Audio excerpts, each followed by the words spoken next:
I don't remember much from my childhood. I lived in a small town south of Krakow with my mom, dad, and 2 sisters. Those early days are a blur, but I remember going door to door around the neighborhood, asking for treats during the Dozinki Harvest Festival. It was a tradition of ours, since we knew the neighbors always bought too much candy. We'd gather leftovers and make a feast of our own.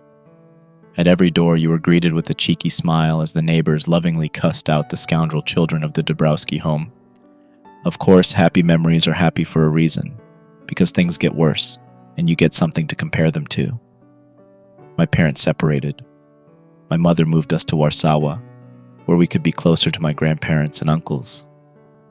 Meanwhile, my father, Jaromir, did his best to stay in our lives, but it got harder and harder.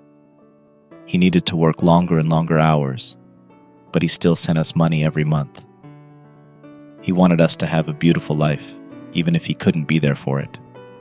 With every passing year, those visits grew further and further away. First, we lost Easter, then Christmas, then the birthdays, and finally, our yearly Dozinki festival meetup. Last we heard of him, he was barely making ends meet. He wasn't sending money anymore, and over time, he disappeared into memory. My mother remarried, my sisters graduated. My oldest sister moved to Ljubljana, while my younger went to Munich. My mother stayed in Warsaw with her new husband, but once the kids were out of the picture, she moved into her summer home up north. I love my mother dearly, but she's always had an eye for the luxurious, always planning the next trip, the next sun-baked afternoon. I stayed in Warsaw. I got myself a degree in sociology and managed to hold on to a low-rank government job at ZUS, overseeing private claims. It wasn't glamorous. It was mostly being yelled at in different ways. But it paid the bills. A mind-numbing battle of making decisions, defending them, and making them again. The year I turned 24, I got a letter from an estate lawyer. Turns out my father had passed away. This wasn't recent. According to the papers, he'd passed away several years ago. Some kind of accident with farm equipment. He didn't have a proper will, and dividing the estate among his living descendants hadn't been a state priority. It got lost in a folder somewhere, and now it had floated back up. They'd divided everything equally between me and my sisters. My youngest sister got his savings. My oldest got his car and valuables. And I got the house. I called the others to check who wanted to go see his grave. No one wanted to. They were all tangled up in their own lives and troubles. My family were under the impression that my father had abandoned us, and this was a way for us to abandon him back. I had a different impression. I always thought he was just working too hard. I decided I'd take some time off work to collect his things and check out the property, trying to get a better idea of why he distanced himself from us. And maybe I could get a better picture of my early life. That time where I was greeted with a smile rather than a complaint. It was a long drive. The roads out there aren't the best. It's a very small community with no more than about 250 people, most of which are wheat farmers, and there's not that much to do. There are only 2 things other than farms, a church and a store. Everything else is either too far away or too irrelevant. Going past the endless fields, I got so lulled into a rhythm that I almost missed the exit. It's so small that you can accidentally pass it by if you don't take the right turn. There are no signs. You can only recognize it from the church in the distance. I took a left turn and prayed to God the suspension would hold a little longer. I decided to pay the old church a visit. We'd spent a lot of time there. There was plenty of parking. It was smaller than I remembered, but then again, everything looked bigger back then. There was something uneasy about coming home after so long. As I stepped out of the car, it all just came back to me. The smells, the sounds. Even if you can't put your finger on it, there's something that tickles the mind as if to remind you, this is where you belong. "Welcome," a voice called out. "Sorry about the state of things." I turned around to see a man, a couple of years older than myself. He had well-combed hair and thick glasses. He was wearing a priest's garb. I'd almost forgot. The village priest had been old even back when I was young. No wonder there was a new one. "I'm Father Cherniak," he continued. "Are you new in town or passing through?" "I grew up here," I said. "I'm one of the Dabrowski kids." "Sorry, I'm not familiar," he smiled. "I only came here last winter to pick up the work from Father Golick." "He lived until last winter?" I asked. "Are you sure?" "Quite so," he laughed. 101 years old. "I can't believe it," I smiled. God really does have a sense of humor. Father Cherniak showed me around. He told me his plans for refurbishing the windows, but the one thing that irked him more than anything was the doors. See, they were gone. The church was wide open. "It's a local superstition," he sighed. "A shepherd needs his gate to tend his flock, but every time I put the doors up, someone takes them down." "Strange," I said. "I've never heard that before." "Really? I thought you were from the area. Guess I've been gone too long, Father." The church looked naked in a way. No barriers. I could see the gravel they dragged in, forgetting to wipe their feet. Father Cherniak had tried to put up some curtains, but the wind had torn them down piece by piece. Before I left, he showed me my father's grave. It had been vandalized. The headstone had tipped over, and there were no flowers. I promised myself to make it a little nicer before I left, but I didn't understand. Sure, my family wasn't perfect, but we'd never been hated. This grave looked outright despised. I thanked Father Cherniak and made my way across town. I wasn't prepared for what I saw. All through town there were these wide-open houses, just like the church. At first I thought it was some kind of summer cleaning going on, but no, all doors were gone. They weren't just open, they were removed. I could see all the way into people's living rooms, the hustle and bustle as homeowners moved from kitchen to bedroom, talking amongst themselves. I slowed down and looked a little closer. Not a single room had a door, not even the bathrooms. A couple of them had curtains or insect nets put up, but no doors. House after house, completely open to the elements. A couple of them had welcome mats by the windows in their living rooms, as if to show that this was the way to enter. A couple of them had completely bricked the entrances where their front doors used to be, sealing it. Sure, small towns can get a bit quirky, but I'd never seen anything like this. I pulled up to an all-too-familiar driveway and gasped. I couldn't recognize my home. It had been vandalized. Every window broken, every door removed. I could see rats scurrying around. Walking around the property, things got even worse. There'd been a small fire in the backyard, spreading to the outer wall of the kitchen. It wasn't completely burned down, but you could probably punch straight through with little effort. And finally, on the far side, neon green spray paint, readings in Diable, son of the devil. I couldn't believe it. They'd even clipped the chains off our swing set, leaving a rusted metal skeleton. It looked like someone had tried to start a tire fire but couldn't quite get it going. I had a hard time even picturing what it used to look like. There was this bottomless hole forming in my stomach where every smile I remembered seemed like a cruel taunt. Something must have happened. Something I'd never even heard of. Coming back around, I noticed a crowd of middle-aged men. They were standing just outside the property, looking over my car. I didn't recognize any of them. "You at the bank?" one of them asked. "No, I'm the Dabrowski kid," I said. "The son." "You're the son?" he spat. "You want to join him in hell? Is that it?" "You know who did this?" I snapped back, pointing at the house. "Was it you?" "Could have been anyone," a man in the back added. "Fucker deserved it." One of them gave me a knowing smile and nodded at the graffiti. They whispered something among themselves, letting out a chuckle under their breaths. They scoffed at me and wandered off, spitting curses and sneers.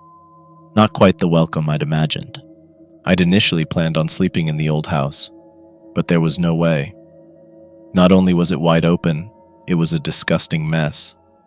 I'm not going to go into detail what they'd done to the place, but I'd be lucky if I was able to give it away in its current state. I decided to spend the night sleeping in my car. I leaned the seat back and wrapped myself in a blanket, hoping it wouldn't get too cold. I spent some time on my phone, but I didn't want to use all the battery. But somehow, I still ended up staying awake long past midnight. But there was something beautiful about that night. The sunset was one of the few things that didn't change around those parts. Watching the sun go down over the same old fields gave me that feeling that some things never change. I remember waking up sometime around 2 a.m., seemingly for no reason. It wasn't cold, there was no one bothering me, and no notifications on my phone. A careful wind brushed against the hood of the car. I lay there for a moment, trying to ignore the texture of the seat sinking into my sweaty skin. I filtered out the sounds of nature bleeding in from outside. A distant part of me had heard them all before. I listened past the songbirds and the insects in the fields. And beyond that, there was something else, something in the distance. A wail, a deep, sorrowful wail. The following day, I took some time to walk around town. The rumor that Jeremir's kid was back had spread like wildfire. I could tell by the sideways looks as people passed me on the street. The only ones who didn't seem to care were the kids, and they were few and far between. At the far end of the town, there was this long brick wall. It wasn't very high, but it was dense. It had doors built directly into it. Dozens of them. Every door from every house in the neighborhood. They'd jammed them all straight into the brick. I couldn't see ours, though. It had an eerie look to it. Maybe 100 or more doors, all built to never be opened. I couldn't help but touch a few handles, making sure they didn't budge. There were a couple of teenage kids standing at the edge of the wall, observing me. I walked up to them, surprised to see they didn't back down. They had a cocky look to them, but at least they weren't openly hostile. Before I could say anything, they turned to me.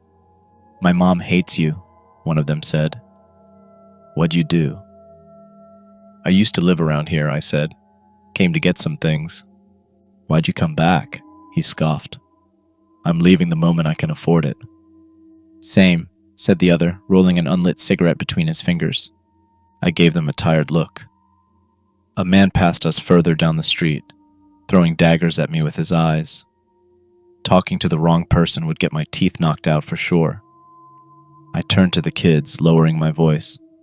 "I'm Dabrowski's son," I admitted. "That's why they hate me." The second kid nearly dropped his cigarette. I managed to bribe them into a conversation with the promise of a six-pack from the next town over. In return, they'd give me the unofficial tour of what had happened these past few years. A fair trade, I suppose. I'd apparently missed quite a lot. We wandered to the east side of town. There was an old farm that had stood there for ages. It didn't really have a name. It had just been part of the background. It was barely even a frame anymore. It was just the outline of what had once been a home. It had started years ago. People heard knocking coming from that ruin. It used to have this door that still stood, clinging to the edge of a rotted-out door frame. You could hear it at night, one of the kids explained. Knock, knock, like a door to hell. "Sounds awful," I said. "Not to everyone," the other kid sighed. "There was one guy who liked it." It wasn't a hard guess as to whom that might have been. Rumor was my dad had gone up there one night and opened the door. It had crumbled off the hinges, and according to the townsfolk, something stepped through. Some called it the devil. A couple of kids thought it was an alien. Most locals just called it Slepiak. "It came through and the door broke," the first kid said, "and now it can't go back." "So you're saying it's still here?" I asked. "It's real?" "Well, yeah," he laughed. "Why do you think this place is so fucked up?" "Then what's with the doors?" "It's looking for a way back to hell," he said. "And when it can't find the right door, it gets angry, and then it hurts people. Slepiak. That's what they called it. An ugly word for a blind man, or mole. They like to call it that because of its terrible vision, mistaking every door for the one it was looking for. For years, Sleepyik had moved from house to house, knocking on every door it could find. And if someone opened, it would do something terrible. People had gone missing. A couple had died. I drove my adolescent guides to the other town over to get them their promised beer. They told me all they could as we went. It felt a bit weird driving off with a couple of teenagers, but I got the impression that these two had done far worse for far less. Delinquents, but honest ones. At first, people had hidden in their homes, but then Slepiak had knocked until the doors broke. Then it would knock on the inner doors. So over time, people removed their doors. Those who didn't would get a visit at some point.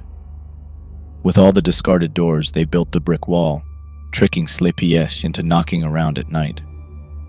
"This can't be true," I said. "It's absurd." "It's true," the first kid said. "That's why they hate your dumb dad." He let it in. "But it doesn't make sense. Why don't you just pack up and leave?" "I'm gonna," the first kid said. "I told you." The second kid pondered the question for a while, then shrugged at his friend. He answered as if he'd thought about it 100 times. "Everywhere is good, but home is best." Of course he'd say that. Come hell or high water, home is home. I got them their 6-pack and some fast food. I got some for myself while I was at it. It wasn't a long drive all in all, but long enough to be a bother. By the time we got back, it was almost dark. They rushed out of the car waving a hasty goodbye. As they did, the second kid called back to me. "Go see for yourself," he said. "Slippy comes out at night." He pointed down the street towards the brick wall. I nodded at them in a silent thanks. I didn't believe them. I had to see Slepik for myself. If what I'd heard the previous night was any indication, Slepik would be out somewhere after midnight, so I went to bed early. And when I say bed, I mean sleeping in my car for the second night in a row. I was miserable. I considered leaving first thing in the morning, but there was this deep sadness in me that I couldn't shake. This was my old home. I'd played in these fields. It felt wrong knowing I was no longer welcome. My dad was many things, but no devil's son. If he opened that door, it must have been for a good reason. And if he let through something that shouldn't be here, it must have been an honest mistake. He was not an evil man, but he was fallible. Then again, maybe he didn't have a choice. Maybe Slepik didn't give him a choice either. I must have nodded off at some point. I forgot to set an alarm, but I still woke up at about 2:30 a.m. I considered going back to sleep, but I decided to have one last look around town. I'd promised myself I would. So I got out of the car, stretched, and listened. It was easier that night. There was a noise that cut straight through the ambiance, that wailing. It was clearer. Even in the dark, I could tell where it came from. The houses had turned off their lights, leaving the streets lit up with nothing but the moon. Still, I knew those streets. I could follow them in my sleep. I made my way to a dirt path, leading me past the 2 houses at the edge of town and straight to the brick wall. At that point, I could hear it clear as day. It was a man wailing at the top of his lungs, crying his soul out, bawling like a child. I could see the brick wall in the distance. The sharp contour of the bricked-in doors stood out against the moonlight like a long, flat, abstract painting. And in the middle of it all, there was a dark silhouette. It looked like a man. Sort of. I couldn't really tell what he was like. He had a bulky jacket on. He was pulling on one of the doors, smacking it over and over with a closed fist. It was the same pattern, over and over. Pull, smack, smack. Pull, smack, smack. And in between every attempt, he jerked his head around, crying desperately. I considered walking up to him. This wasn't some kind of devil. This was a heartbroken man. As I took a few steps closer, I noticed something in the corner of my eye. A light. I turned around only to notice a small flashlight coming from one of the nearby houses. They were filming me with their phones. Looking closer, I could see 2 little heads peeking out, shaking their heads in a certain note. Turning back to the brick wall, I heard a sudden crack. The man had pulled one of the doors straight out of the wall. It came loose. He set it down next to him, and with one hand pushed it downward. He didn't even have a good grip, but with a single hand, he broke the door into pieces. The wailing turned into a scream. Rage. Unfiltered, unhindered rage. With just his fingers, he began to rip bricks straight out of the wall, tossing them around like leaves in the wind. I could hear them landing around me, kicking up tufts of grass. I backed away as the lights in the house went out. The little heads dipped away from the window. I hurried down the dirt path as I watched Sleepyik climb on top of the brick wall, screaming at the top of his lungs. Even at a distance, I could tell something was off. His proportions seemed wrong. It was hard to tell. He'd wrapped himself in some kind of dark fabric, but something about him didn't look right. I didn't stop to stare. Say what you will. Maybe it was just a strange man. Either way, I was looking at something dangerous. And when the locals turned to hide, you do best to follow suit. So I hurried down the dirt path, hearing his terrifying scream echo across the fields. I barely slept that night. It is one thing to believe in monsters, and another thing to see them. As soon as the sun rose, I drove off. But as I went past the church, I noticed something. There was a white van outside, and one of the church doors had been put back up. There were two men on ladders getting ready to put the other door up. It was hidden under a tarp just off to the side. I could see Father Cherniak up front with a big smile on his face. I decided to see what was going on. Surely he had to know what the hell he was doing. The moment I parked my car, Father Cherniak waved me over. He was right next to me before my boots hit the gravel. "Welcome back," he smiled. "Glad to see you haven't left us yet." I closed the car door and yawned a little. "What are you doing?" I asked. "What is this?" "You inspired me," he said. "For an outsider, this place must have looked awful. I saw it, you know. I saw it in your face." He turned back to the church as the two carpenters began tipping up the second door. "It must be dignified," he continued. "Our Lady deserves better, don't you think?" "This is a bad idea," I said. "I've seen that thing around town." Father Cherniak shook his head and put a hand on my shoulder. This was a man who was trained to talk to people. I could tell. If the Lord's house can't shelter you from the devil, what can? In exchange for a little manual labor, I was offered a hot shower and a proper meal. After sleeping in my car for a couple of days, I couldn't say no. Smooth talker or not, Father Cherniak seemed an honest man. He believed what he spoke of. As the hours passed, more and more people dropped by, mostly townsfolk coming by to cuss him out for being an idiot. Some of them threw rocks at the doors, demanding he take them down. Others, in turn, thought it was about time someone at the church had some balls. Just like Father Cherniak had said, if a house of the Lord can't shelter you from evil, what can? By late afternoon, there was a significant gathering of people. Even those who had acted in anger earlier in the day were swayed. The argument was simple. Do they not trust in God? There was a bit of a cookout. Some brought sausages or steak for dinner. I spotted the two teenagers in the crowd, stealing a bit of wine from one of the elderly. I lost track of time. It felt a bit like the harvest festival back in the day, something that drew the town out of hiding. The sounds and smells were the same, and I could see from the smiles in the crowd that I wasn't the only one feeling that way. Later in the day, Father Cherniak held a sermon. I don't remember much of it. I was having trouble staying awake. That, if anything, felt just like when I was a kid. It's amazing how something as stiff as church pews can be so lulling. But there was one part that stuck with me. The door is a threshold, he said, and the door of a church is the threshold between the vile and the sacred, between sin and saint. We can no longer live in uncertainty. We must live as we teach, and we are proud to say we have been taught well. The sermon continued into the evening. It ended just after sunset. Some people wandered home, but others were shamed to stay. It was no longer just a public gathering. It had turned into a challenge. The faith of the congregation pitted against the devil itself. Some went home to gather blankets and pillows, laying down to sleep on the floor. This wasn't easy for them. Some talked about the people who'd disappeared over the years, people who'd opened the door when Slepik first came to knock.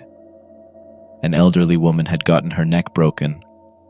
One man had been dragged out into the yard and hung from a tree. Another man had been mutilated. It pulled his arm right out of the socket, they whispered. We found it across the street. I tried talking to people, but it was clear that no one wanted anything to do with me. I was still Jaramir's boy. The only ones who didn't seem to mind were the two teenagers I'd talked to earlier. Later that evening, they walked up to me, probably just to piss off their parents. Aren't you scared? One asked. Should I be? It's got a bloody tooth for you, the other said. I don't think so, I smiled. I've only seen it once. Yeah, but... They quieted down, looking at one another, then back at me. I was missing something. Your dad, they said. Slepiak got him. Did no one tell you? They hadn't. Turns out it wasn't malfunctioning farming equipment that had killed him, years ago. It was Slepik. My dad had been the first victim on the list. Most of the villagers had considered this a sinner getting his just reward. Others figured that if you play stupid games, you win stupid prizes. They'd found him tangled in the swing set, his body broken and mangled. The kids left me alone with my thoughts for a while. They could tell I wasn't all there. It was one thing to have him dead, but to die in such a horrifying way was unthinkable. I could barely picture him in my mind, and now there was a new image vying for my attention. Rattling chains, dripping blood. But there wasn't much time to think. As the clock passed midnight, someone came knocking. The church fell silent. Something pulled on the handles. 2 smacks. Pull on the handle again. These doors were massive, and the hinges had just been reinforced, but I could still see them struggle. Father Cherniak took a deep breath. As the congregation fell silent, he spoke aloud. This is no place for sons of sin, he said. There is nothing for you to corrupt. It all stopped. We all breathed a sigh of relief. But the 2 teenagers didn't look too convinced. They'd huddled up on the far side of the church. There was an emergency exit in one of the side rooms. The door moved again, this time with more determination. The handles were pulled even harder, and the smacking made the entire slab of wood crackle like a sinking ship. Then, the wailing. The loud, desperate wailing. As soon as I heard it, I could see the color drain from the congregation's faces. The door was pulled back and forth, back and forth. A chandelier started to shake. The door's coming down! Someone called out. It's coming down! Now! Father Cherniak tried to calm them, but it was too late. People flooded the rear exit of the church, trying to get away. I was pushed aside without much thought. If the Dabrowski kid bit the bullet, all the better as far as these people were concerned. There is no sin in the house of the Lord, Father Cherniak yelled. There is no sin.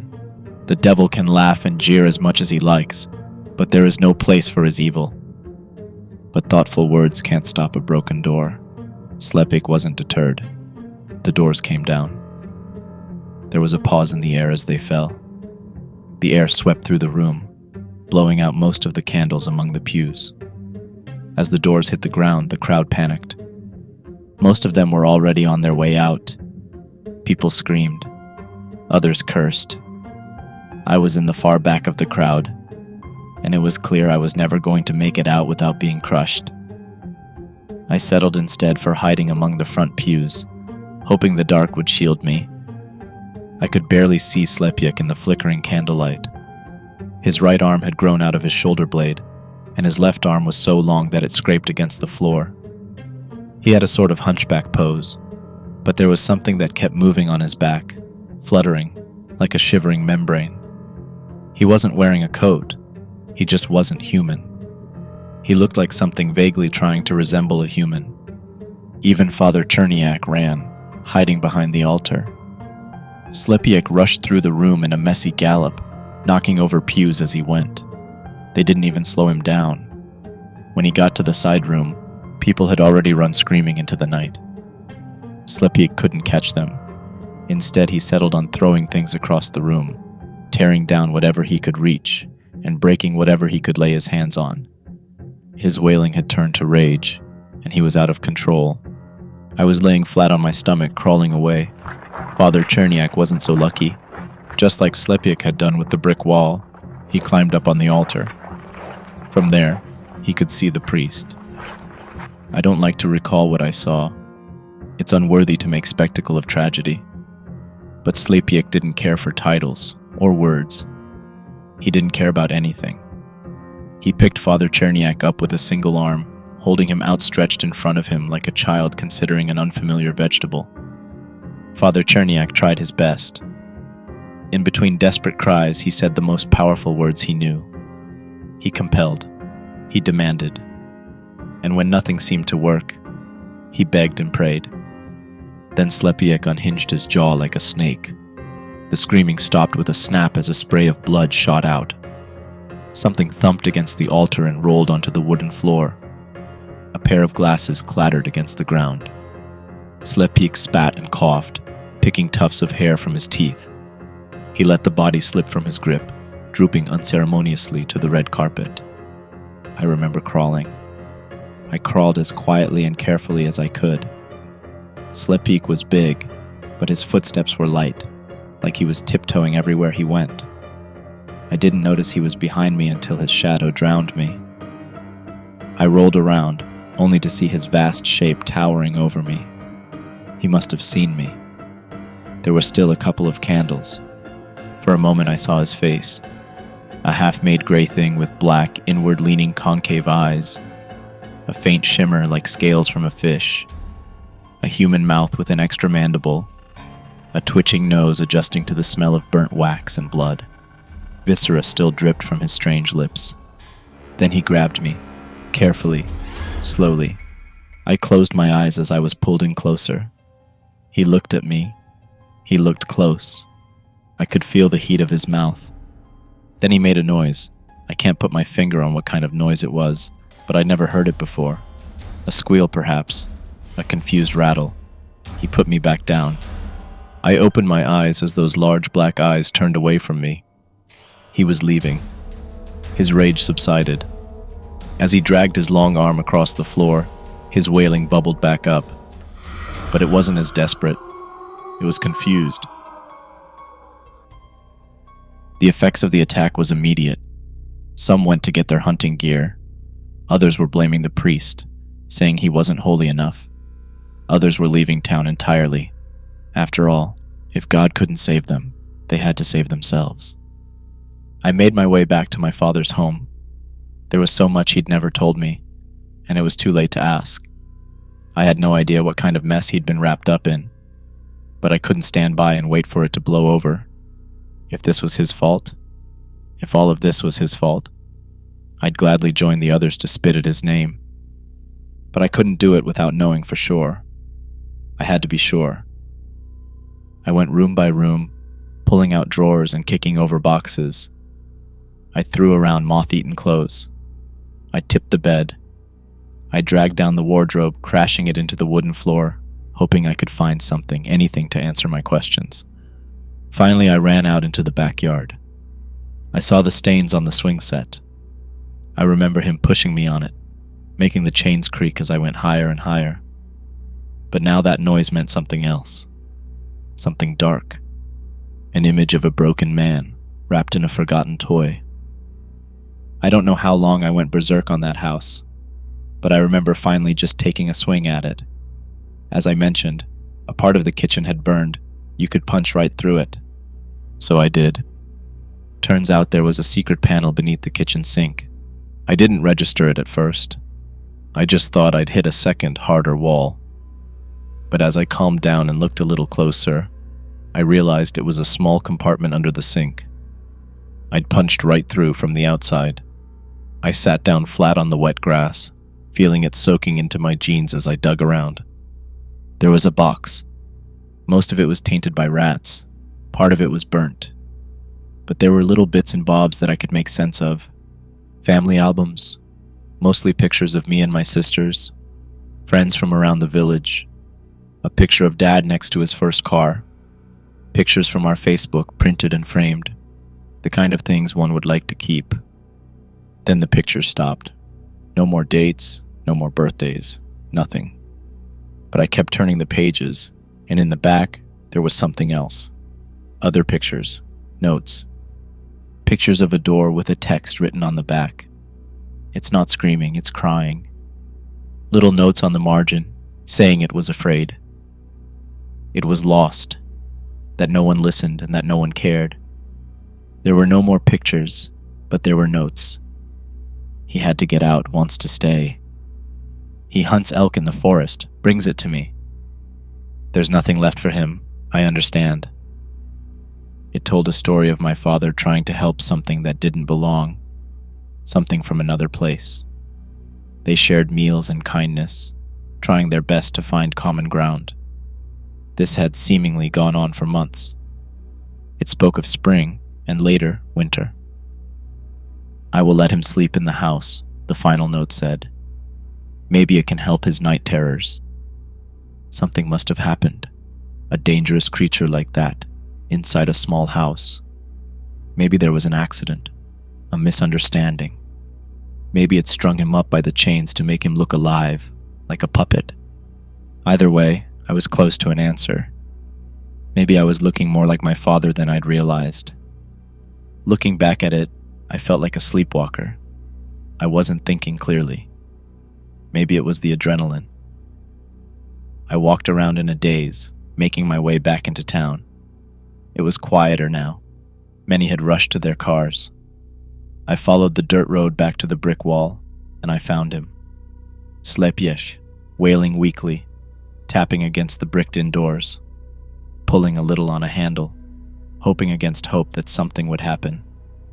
He wasn't angry when I approached. He was confused. I had to make him understand, to see the truth of things.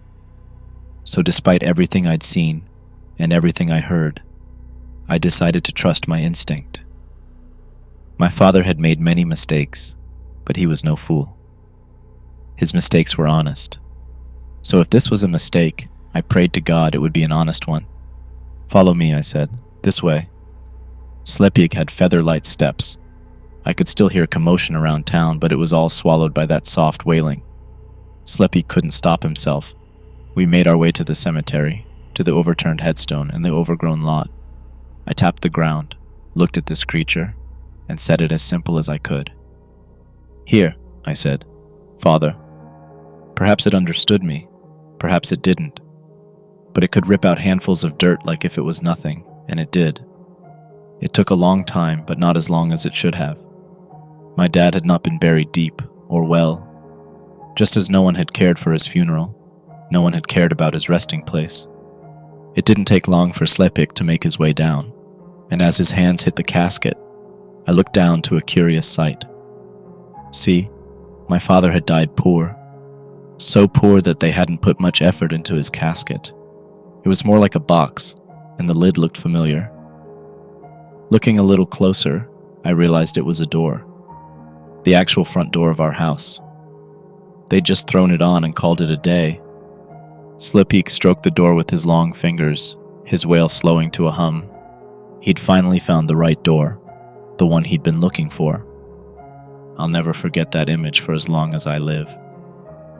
An ungodly creature breaking open the casket lid, pushing away a bed of dry blue sunflowers, lifting a long-forgotten corpse from its resting place, cradling it like a mother calming a crying child, its wailing turning to a quiet sob. "Tata," he cried, "Tata." Slepiak wandered off into the night, past the men with guns and those hunkering down in their houses. He did not care. Maybe he'd never cared. Maybe he'd just been angry that he couldn't find the right door. But as the chaos settled, there'd be no need to hide your doors any longer. Slepik was gone. I sold my father's property but kept the photo albums. His name is still spoken like a curse, but at least there's nothing to keep that curse alive. There have been no more sightings of Slepik, as far as I know. The locals didn't want to point fingers at the devil when they called the authorities. Some tried, but it's easier to convince people of a killer rather than a monster. There were inquiries around the countryside, but as with most things, it was left in an open-ended folder in an office somewhere, unsolved, deprioritized. I returned to Warsaw. It might not be my home, but home is not just a place. It's a time. And that time has long passed. It has taken some effort to accept that for now, I might not have a real home. But that doesn't mean I'll never have one. Much like Slepik, I think there's a struggle in finding someplace you belong. But over the southern countryside, the forest lies still. There is no wailing, no knocking, no screaming. And I think that somewhere beyond the trees anyone can find a place to call home.